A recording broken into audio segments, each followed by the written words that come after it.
Today we're going to demonstrate proper technique for dormant oil spraying, and Tim's going to be my assistant. Tim's a operations manager for the Pender County office. So to start off with, we'd like to tell you a little bit about some of the preparation before you spray the dormant oil. You definitely want to clean out your tank real well. We use a product called Workhorse, which we triple rinse the tank. Workhorse does a great job at getting all that herbicide residual out of the tank. So you want to make sure you get a good cleaning of your tank before you start. Tim's going to be using a JD9 spray gun. This is probably the best spray gun for tree and shrub spraying in the industry. The thing we like about it is that it's real flexible. You can spray up to 30 feet, so if you're spraying taller trees, you're going to be able to do that. It does a nice job with shrubs. It gives a nice broad pattern, a nice broad mist. So we're going to go ahead and start spraying. We noticed that there was some scale on a camellia.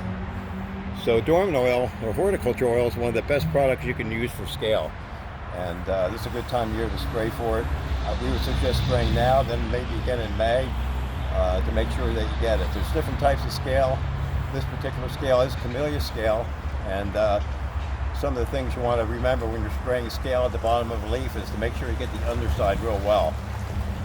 So Tim, you want to go ahead and get started? You want to make sure you're watching where your hose goes. You don't catch it on landscape lights or small plants or things that might get damaged. Yep.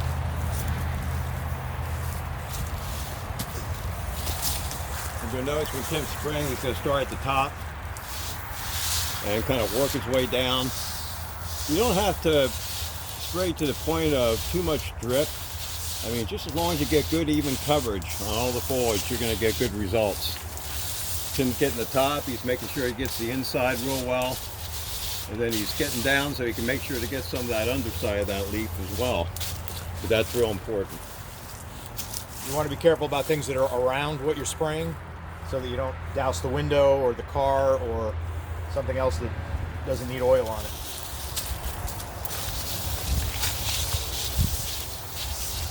We recommend, definitely you don't want to spray on a windy day because, like Tim said, there's a lot of opportunity for drift, and even though the oil won't cause any damage on anything, it certainly won't be appreciated by your homeowners. But he's getting real good coverage there. You can see that he's adjusted that so that he's getting a nice fine mist. And in a few minutes here, we'll show you how we could spray things that are just a little bit taller. You see he's just going up and down on the plant,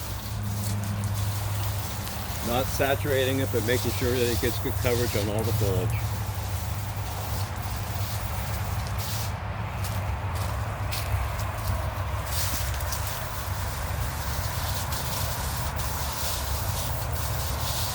Okay, that's good. Just wanted to talk a little bit about the adjustment on the gun. So this barrel will rotate. So if we rotate it all the way to the left, it should be a fine mist.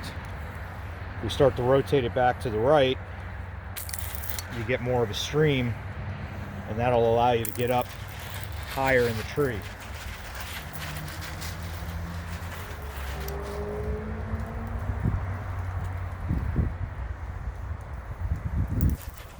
This is an older little gem magnolia, and this thing is probably, 15 years old, 16 years old. It's about as large as a little gem's going to get. It did have some scale at the bottom of the plant, so Tim's going to go ahead and spray that real well. As you can see, this JD9 gets up there pretty good. You probably do not want to spray anything any higher than this. It's about as high as we go. Anything larger than that would probably require more equipment and a different pump. The other thing you want to remember, particularly on trees, to make sure you get the bark real well. A lot of times insect eggs will harbor on the bark, so you want to make sure to get the trunk and all the branches real well, as well as the foliage. You can see Tim's making some adjustments on the lower end, changing the pattern a little bit, and then when you get to the upper part of the tree, why he'll go ahead and adjust the gun so that he can reach that part.